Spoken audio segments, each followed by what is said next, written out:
भैया पाटिल गइले यही भैया अइले रे गइले यही भैया पाटिल गइले यही भैया अइले प्राण लिया नावन ससुरवा नहीं कह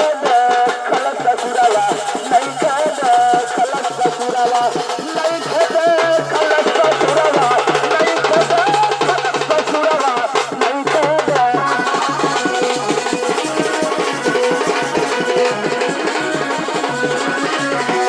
बाबूजी के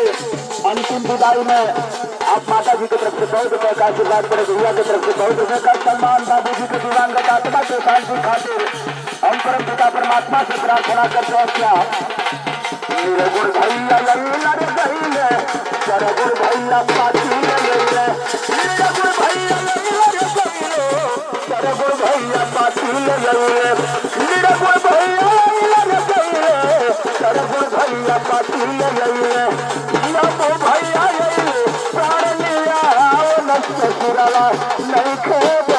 खलत ससुरवा नहीं खेद खलत ससुरवा नहीं खेद खलत ससुरवा आजीवन बाबू जी